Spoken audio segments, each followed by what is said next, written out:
Hello everyone, कैसे हैं आप सब।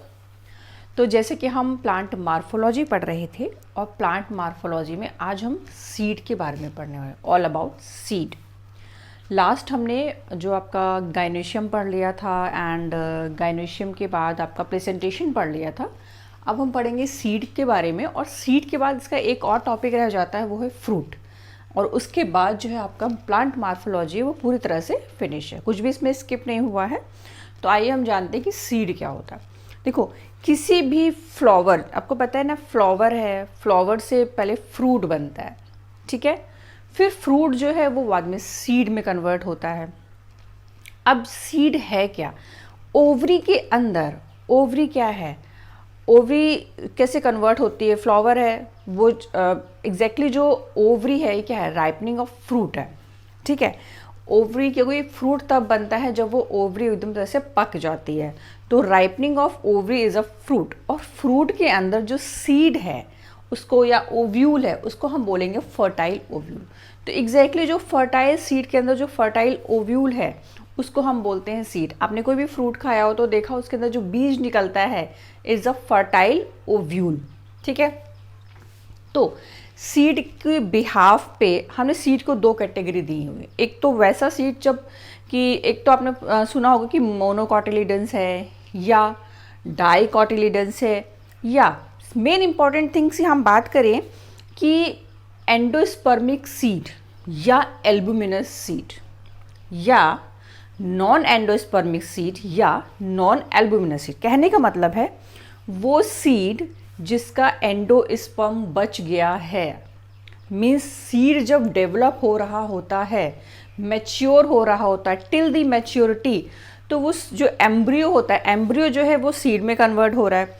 तो जब एम्ब्रियो मैच्योर हो रहा होता है तो उसकी मैच्योरिटी तक जो एंडोस्पर्म जिससे वो अपना न्यूट्रिशन लेता है, अगर वो एंडोस्पर्म जो है वो बच जाता है और सीड मैच्योर हो जाता है, तो इस तरह के सीड को हम बोलते हैं एंडोस्पर्मिक सीड या एल्ब्यूमिनस सीड। मतलब कि अभी जो कुछ न्यूट्रिशन चीज़ें थी जिससे कि एम्ब्रियो अपना न्यूट्रिशन ले रहा था वो अभी उसमें बच गई हैं। तो इस तरह का सीड जो होता है वो एल्ब्यूमिनस सीड होता है, एंडोस्पर्मिक सीड होता है या मोनोकोटिलिडन सीड होता है। और अगर हम बात करें डाइकॉट सीड में, या हम बात करें नॉन एंडोस्पर्मिक सीड या नॉन एल्ब्यूमिनस सीड के बारे में, तो ये वो सीड होते हैं बेटा जिसमें क्या होता है कि अब जो एम्ब्रियो से सीड मैच्योर हो गया और उसने मैच्योर होते होते जितना भी एंडोस्पर्म था वो अपना पूरा उसने फिनिश कर लिया है। मीन्स अपनी मैच्योरिटी में अपने को नरिश करने में उसने पूरा एंडोस्पर्म जो है वो ख़त्म कर लिया है। और अब उसके अंदर जो कुछ भी है वो फूड मटेरियल की तरह जो है वो सेव है। तो इस तरह के जो आपके फ्रूट सीड होते हैं उनको हम बोलते हैं नॉन एंडोस्पर्मिक या नॉन एल्ब्यूमिनस सीड। तो जितने भी डाइकॉट होते हैं, डाइकोटिलिडन सीड होते हैं, वो आपके नॉन एंडोस्पर्मिक होते हैं, क्योंकि इनमें जो होता है वो सीड अपनी मैच्योरिटी तक पूरा एंडोस्पर्म खत्म कर चुका होता है। इसमें जो कुछ भी बचा होता है वो फूड कंटेन की तरह बचा है। देखो इसके कुछ एग्जाम्पल से, मोनोकोटिलिडन सीड में हम राइस लेते हैं, वीट ले लो आप, मेजेस ले लो, ग्रासेस हैं जितनी। तो इनमें क्या होता है, गेहूं जो होता है ना, गेहूं का जो आपने ऊपर का छिक्कल देखते हैं उसके अंदर जो वाइट पोर्शन भरा था वो क्या है? Exactly this is a endosperm. तो हम गेहूं का क्या खाते हैं? हम जब गेहूं खा रहे हो तो हम उससे एग्जैक्टली एंडोस्पर्म खा रहे होते हैं। या हम मेज़ की बात कर लें, मक्के की बात कर लें, तो हम क्या खा रहे होते हैं कि जो वो जो एम्ब्रियो ने जो एंडोस्पर्म रिमेनिंग छोड़ दिया है हम उसको खा रहे होते हैं। और अगर हम बात करें डाइकॉट सीड की, लाइक जैसे कि चने का डायग्राम, चने का सीड देखा आपने, डाइकॉट का मतलब होता है एक ऐसा सीड जब हम उसको दो उसके कॉटिलिडन्स जो हैं जिसमें कि फूड भरा होता है। देखो चना है, डाइकोटिलिडन्स है, ठीक है। बीन्स हैं आपकी, जितने भी लेग्यूम्स वगैरह है, आप देखते हैं इनके कॉटिलिडन्स दो होते हैं। जब इनको ओपनिंग करते हैं, चने को जब हम दो बराबर भाग में डिवाइड कर लेते हैं तो वो क्या है? This is a cotyledons. गेहूं को हम नहीं कर सकते, क्यों? गेहूं मोनोकोटिलिडन्स है। तो यहाँ पे कहने का मतलब है कि जो कॉटिलिडन्स है, यहाँ पे डाइकॉट में जो कॉटिलिडन्स है, एंडोस्पर्म खत्म हो चुका है और जितना भी फूड मटेरियल है वो उस डाइकॉट के कॉटिलिडन में स्टोर है, तो हम उसी को खा रहे होते हैं। तो चने में हम क्या खा रहे होते हैं, उसका फूड मटेरियल खा रहे होते हैं जो कि कॉटिलिडन्स में भरा हुआ होता है। इसी तरह से हम मटर है 2 पार्ट्स में डिवाइड कर लेते हैं ना ईजिली, तो हम उसका मटर का क्या खा रहे होते हैं कि जो फूड मटेरियल सेव है, एंडोस्पर्म खत्म हो चुका। तो मोनोकॉटिलिडन और डाइकॉटिलिडन्स में भी सीड में 2 कैटेगरी है, मोनोकॉटिलिडन्स और डाइकॉटिलिडन्स। मोनोकॉटिलिडन्स जहाँ पे कॉटिलिडन्स सिर्फ एक ही रह गया है, और डाइकॉटिलिडन्स वो सीड्स हैं जिनमें 2 भाग में कॉटिलिडन्स को हम डिवाइड, लाइक में आपका चना है, आपकी पी है, बीन्स है, ये सारे आपके डाइकॉट्स में आते हैं। ठीक है, I think monocot and dicot का आपका कॉन्सेप्ट इतना क्लियर हो गया। अब हम बात कर रहे हैं क्या कि जो सीड है उसके पार्ट की बात करें तो उसका सबसे पहला जो अपर पार्ट होता है, जाहिर सी बात है वो सीड कोट होता है, और सेकेंड पार्ट होता है उसका एम्ब्रियो। एम्ब्रियो के 2 पार्ट्स होते हैं कि एम्ब्रियोनल एक्सिस होता है और कॉटिलिडन्स होता है। सीड के अंदर एम्ब्रियो है, सीड है, सीड ये डाइकॉट सीड है, ठीक है, ये सीड है, सीड के अंदर एम्ब्रियो होता है। ठीक है, एम्ब्रियो के पास 2 चीज़ें होती हैं, एक तो एम्ब्रियोनल एक्सिस होता है। एम्ब्रियोनल एक्सिस क्या होता है, देखो एम्ब्रियोनल एक्सिस से ही शूट और रूट दोनों चीज़ डेवलप होती है, जिसे हम बोलते हैं प्लूम्यूल्स, शूट को हम बोलते हैं प्लूम्यूल और रूट को हम बोलते हैं कि रेडिकल्स। और उसका एक और इम्पॉर्टेंट पार्ट होता है कॉटिलिडन्स। कॉटिलिडन्स एक वो प्रोटेक्टिंग कवरिंग है जिसके अंदर फूड भरा रहता है। भाई सीड है अंदर, ये एम्ब्रियो जो सीड के अंदर जो एम्ब्रियो है अभी भी एम्ब्रियोनल एक्सिस है, उसको भी तो नरिशमेंट की ज़रूरत है जब तक कि वो जर्मिनेट नहीं हो रहा है। तो टिल जर्मिनेशन तक कॉटिलिडन्स क्या करता है, जो उसके अंदर जो फूड भरा है वो उसको नरिशमेंट प्रोवाइड कर रहा होता है। और कॉटिलिडन का एक बहुत मेन फंक्शन ये होता है कि कॉटिलिडन जो होता है आपके, जब प्लांट को हम किसी सीड को जर्मिनेट करते हैं तो वो फर्स्ट एम्ब्रियोनिक लीफ होती है। जब भी सीड ग्रो करता है तो जो अगर वो डाइकॉट प्लांट्स है तो उसमें से आप देखो कि छोटी छोटी एम्ब्रियोनल्स लीफ डेवलप होती है, तो वो कॉटिलिडन्स ही होते हैं जो डेवलप होते हैं, क्योंकि अर्ली प्लांट जब मैच्योर हो रहा होता है तो इतने जल्दी उसे फोटोसिंथेसिस के लिए लीफ डेवलप नहीं हो पाती। तो ये जो कॉटिलिडन्स होते हैं सीड में, ये सीड को ऐसे हम खोले ना, ये कॉटिलिडन्स हैं। तो ये कॉटिलिडन्स क्या करते हैं, अर्ली स्टेज में जर्मिनेशन के टाइम पे सीड को फोटोसिंथेसिस करके देते हैं, क्योंकि ये ना एम्ब्रियोनल लीफ में डेवलप हो रहे होते हैं। अब हम अगर बात करें, हम सीधी सी बात करते हैं कि मोनोकॉट सीड की बात करते हैं।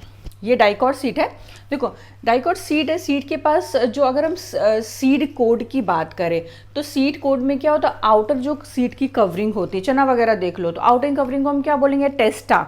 उसको छीलो, पील करो उसको, उसके अंदर एक और आपको कवरिंग मिलेगी, इनर कवरिंग, जिसको हम बोलते हैं टेग्यूमेन, वो होता है सीड कोट। अब हम बात करें कि सीड कोट कैसे डेवलप होता है। भैया जब हम ओव्यूल बना रहे थे, मेगास्पोरोजेनेसिस पढ़ रहे थे, तो ओव्यूल हमने बनाया था, तो हमने क्या किया था, ओव्यूल के जो इंटेग्यूमेंट्स होते हैं, दिस इंटेग्यूमेंट्स, इन्हीं से सीड कोट डेवलप होता है। ये जो इंटेग्यूमेंट्स होते हैं ये ही किसी सीड की सीड कोटिंग बनाते हैं। फिर कुछ इंपॉर्टेंट पार्ट्स होते हैं सीड के, जैसे डाइकोट है। अब सीड कोट जो होता है कैसे डिवाइड होता है, सीड कोट डिवाइड होता है इंटेग्यूमेंट से। उसके और नीचे आते हैं तो हमें एक स्ट्रक्चर मिलता है हाइलम। हाइलम एक स्कार होता है, एक छोटा सा स्कार होता है, ठीक है, और उसके नीचे हमें मिलता है माइक्रोपाइल। एग्जैक्टली हाइलम कहाँ होता है, जहाँ पे ये फ्यूनिकल होता है ना, ओव्यूल का फ्यूनिकल, जहाँ से फ्यूनिकल अटैच होता है यहीं पे इस पोजीशन पे हाइलम होता है। एग्जैक्टली हाइलम जो होता है ये फ्यूनिकल और आपका जो ओव्यूल है उसके अटैचमेंट की जगह पे हाइलम हो, एक छोटा सा स्कार होता है। ये वाली जो ओपनिंग होती है इसको हम बोलते हैं माइक्रोपाइल। हाइलम के ठीक नीचे यहाँ पे माइक्रोपाइल होता है। एग्जैक्टली ये क्या होता है, एक छोटा सा होल होता है, और ये क्या करता है, किसी सीड में क्या करता है, एयर के एक्सचेंज के लिए काम आता है, जिससे कि एयर है जो इसके अंदर थोड़ी थोड़ी सी एयर है वो जाती रहे, ठीक है। तो ये कुछ पार्ट्स होते हैं सीड के, ये हमने भी डाइकॉट की सीड की बात करी। अब अगर हम मोनोकॉटिलिडन सीड की बात करें, देखो 2 तरह के सीड हैं, डाइकॉट जिसमें 2 कॉटिलिडन स्ट्रक्चर होता है, जैसे कि चना, मटर, सेम, कैस्टर, ठीक है। मोनोकॉट की बात करें जहाँ पे सिर्फ एक ही कॉटिलिडन है, जैसे कि चावल, तोड़ के दिखाओ दो पार्ट्स में, नहीं कर पाओगे। वीट नहीं डिवाइड कर पाओगे, मेज नहीं डिवाइड कर पाओ, क्यों? सिर्फ एक कॉटिलिडन्स है। अब यहाँ पे एक मोनोकॉट का डायग्राम दिया हुआ है आपके एनसीईआरटी में, सेम यही डायग्राम दिया है, तो हम इसको थोड़ा सा डिस्कस करते हैं, ठीक है। मोनोकॉटिलिडन सीड है, इसका कुछ ये दो डायग्राम दिए हैं, तो मेज का ये डायग्राम है। तो देखो सीड के अंदर हमने देखा क्या है, ऊपर एंडोस्पर्म भरा हुआ है, ठीक है। एंडोस्पर्म के नीचे आते एलुरोन लेयर होती है, ये यहाँ से आपका नीट का पीवाईक्यू बनेगा। एलुरोन लेयर क्या होता है? प्रोटीन की लेयर होती है, और यही एलुरोन लेयर जो होती है ये क्या करती है, इसको नरिशमेंट प्रोटीन प्रोवाइड करती है। एम्ब्रियोनल जो एक्सिस होता है इसमें इसको नरिशमेंट प्रोवाइड करता है। उसके बाद आता है एम्ब्रियोनल एक्सिस। किसी सीड में एम्ब्रियोनल एक्सिस वो पार्ट होता है जिसमें कि ऊपर वाले पार्ट से आपका जो होता है प्ल्यूम्यूल्स, मतलब कि शूट डेवलप होती, प्लांट का ऊपरी वाला हिस्सा बनता है, और नीचे वाले जो पार्ट्स होता है जिसको हम प्ल्यूम्यूल्स रेडिकल्स बोलते हैं, उससे डेवलप होती है आपकी रूट, जो कि सॉइल के अंदर रहती है। अब एम्ब्रियोनल एक्सिस को प्रोटेक्ट करते हुए दो पॉइंट होते हैं। ऊपर वाले पॉइंट को बोलते हैं कोलेप्टाइल। कोलेप्टाइल क्या करता है? जब आपके शूट डेवलप हो रही होती है तो उसको प्रोटेक्ट करता है।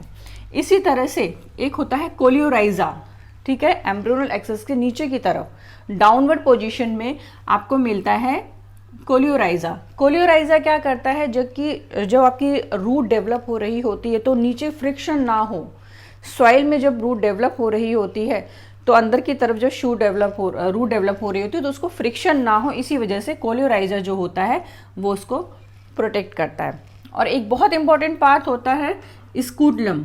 स्कूटलम क्या करता है? किसी शील्ड जो आपका सीड होता है उसमें एक शील्ड का काम करता है, लाइक प्रोटेक्शन का काम करता है। और यही स्कूटलम जो है आपका एंडोस्पर्म से नरिशमेंट को ट्रांसपोर्ट कर कर एम्ब्रियोनल एक्सिस तक पहुंचाता है।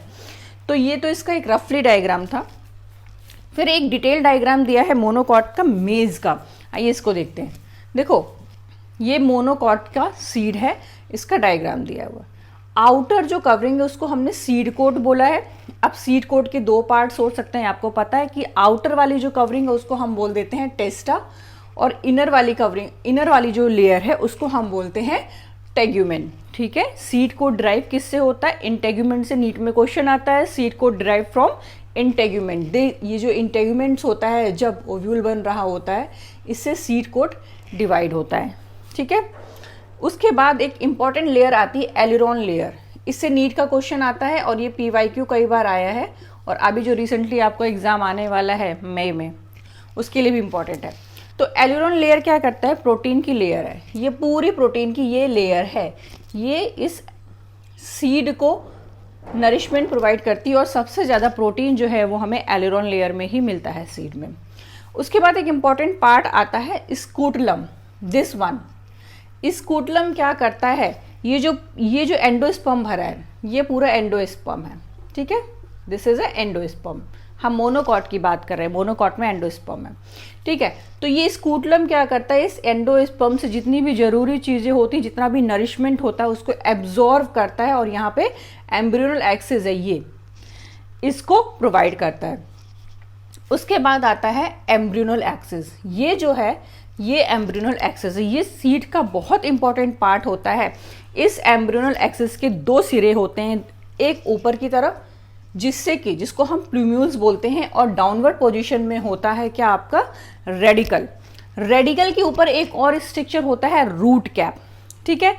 तो प्ल्यूम्यूल क्या करता है? जब सीड को हम जर्मिनेट कर देते हैं सॉइल में, तो जो ऊपर का पोर्शन बनता है जो कि शूट बनाता है, तो प्ल्यूम्यूल क्या करता है? शूट को डेवलप करता है, ठीक है, प्लांट में शूट बनाता है।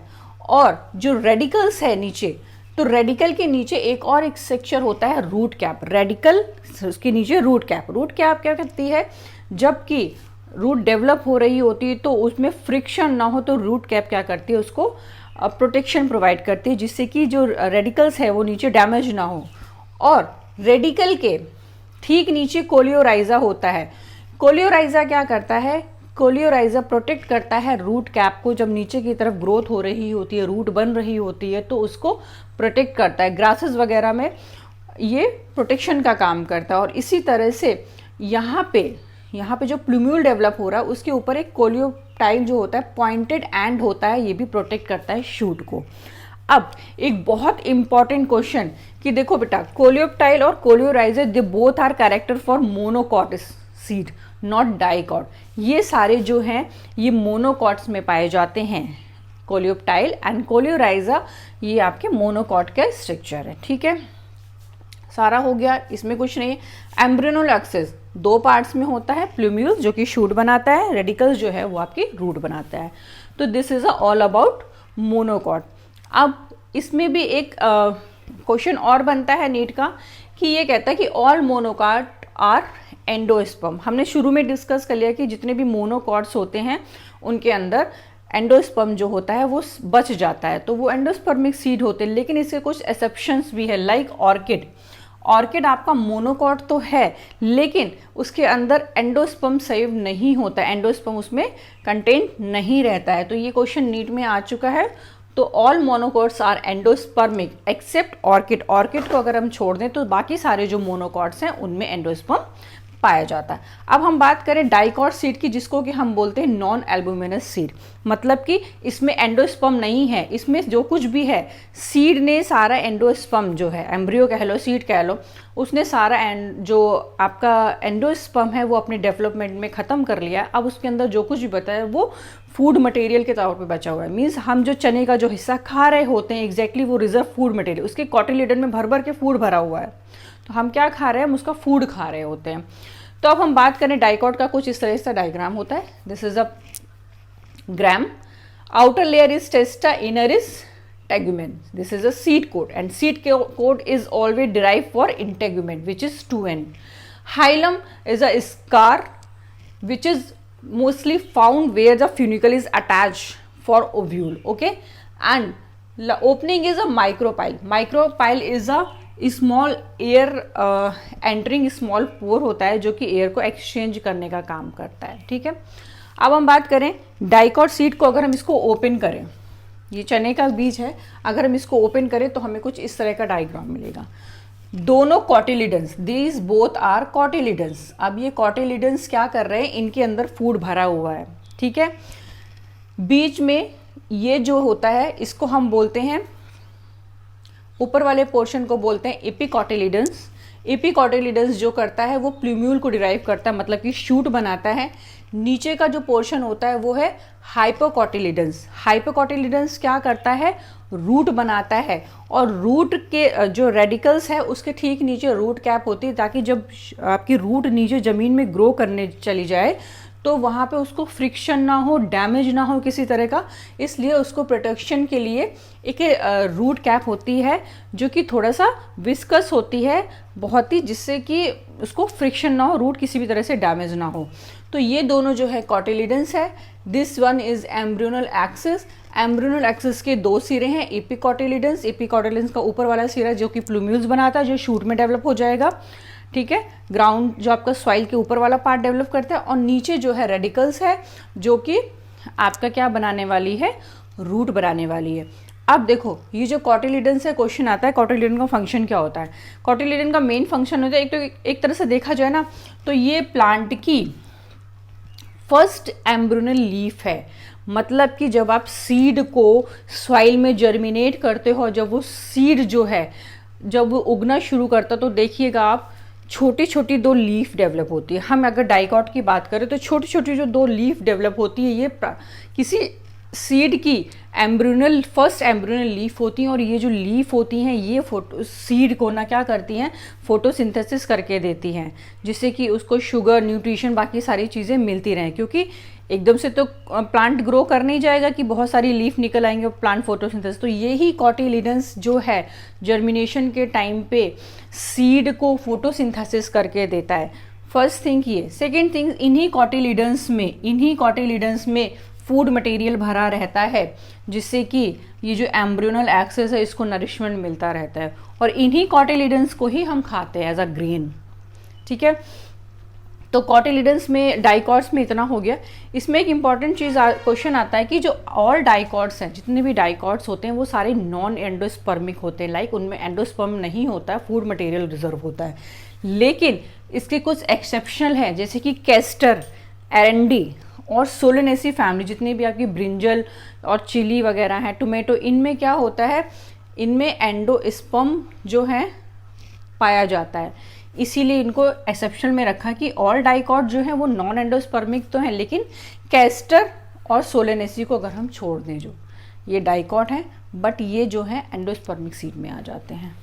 तो आज का लेक्चर हमारा सीड के लिए इतना ही था, और अगला लेक्चर आपका फ्रूट बचा है और उसके साथ ही प्लांट मार्फोलॉजी खत्म हो जाएगी। तब तक के लिए बाय बाय।